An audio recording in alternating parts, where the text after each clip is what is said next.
After returning from the demon's castle, Jinu is surprised to receive a call directly from the chairman himself and immediately asks if something has happened. Chairman Go, in his usual calm tone, asks if Jinu has been watching the news. Jinu admits he hasn't been keeping up with current events. Chairman Go realizes Jinu is unaware of the situation and offers to explain it in person. Chairman Go mentions that the operation to reclaim Jeju Island from the ants will launch in 4 days, and that the association needs Jinu's help for the raid, as the entire country has been longing for the reclamation of Jeju Island. Jinu listens carefully, weighing the opportunity to level up against the risks involved. As the conversation continues, Jinu suddenly senses mana waves nearby. He pauses alert and asks Chairman Go about it. Chairman Go laughs, impressed by Jinu's sharp senses, and explains that the S-rank hunters are warming up in the gym in preparation for the raid. He mentions that even the Japanese S-rank hunters, including the renowned Goto Ryuji, are present. Jinu is intrigued by the mention of Goto Ryuji, a name known to everyone, even those outside the hunter community. Chairman Go invites Jinu to visit the gym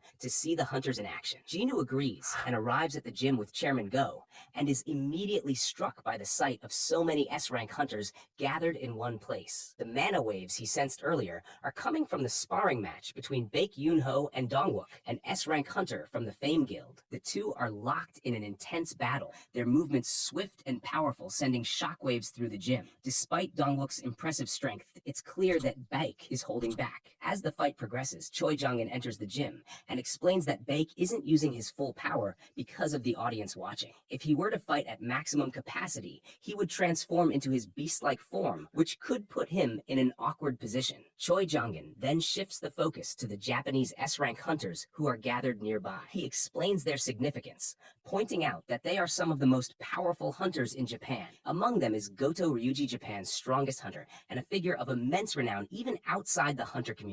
As Jinu enters the gym, his presence immediately draws attention. Goto Ryuji, Japan's strongest hunter, notices him and begins assessing him. Due to Jinu's ability to hide his presence, Goto assumes he must be an assassin-type hunter. However, his interpreter corrects him, stating that Jinu is officially classified as a mage-type hunter. Goto, skeptical of this information, dismisses it as impossible, unable to reconcile Jinu's overwhelming aura with the typical characteristics of a mage. Meanwhile, Cha Hae-in also takes notice of Jinu. She quietly remarks to herself that he is the reason the air in the gym feels different. Another Japanese hunter, who also has a sensitive nose like Cha Hae-in, notices her. He considers striking up a conversation, but hesitates, worried that she might misinterpret his intentions as flirtation. He ultimately decides against it, leaving the thought behind. As the Japanese hunters continue to evaluate the South Korean hunters, Goto Ryuji grows increasingly unimpressed. He observes the group and remarks that most of them seem mediocre compared to his expectations. His interpreter, Hanakawa, agrees, expressing her own lack of enthusiasm for the South Korean S-rank hunters. However,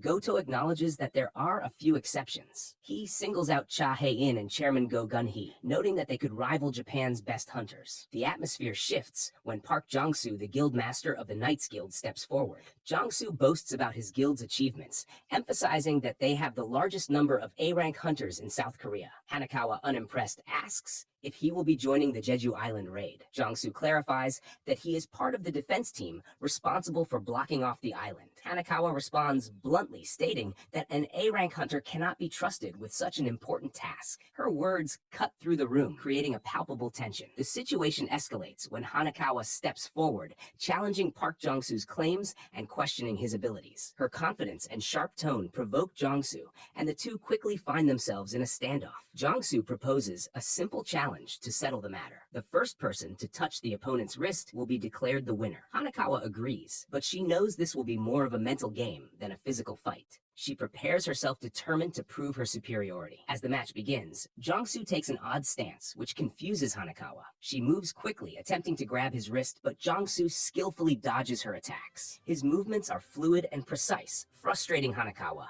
as she fails to land a single touch. This only serves to anger Hanakawa further, and she becomes more aggressive in her attempts. During one of her attacks, Hanakawa notices that Jong-soo's pants are ripped. She sees this as an opportunity to distract him and make her move. She lunges forward aiming for his wrist, but to her shock, Jongsu counters her attack and grabs her wrist instead. The match ends with Jongsu as the unexpected victor, leaving Hanakawa stunned. After his surprising victory over Hanakawa, Jongsu doesn't hold back his thoughts. He remarks that Hanakawa is the type of hunter who hides behind tanks during battles, relying on others to protect her. He points out that she lacks experience in one-on-one combat,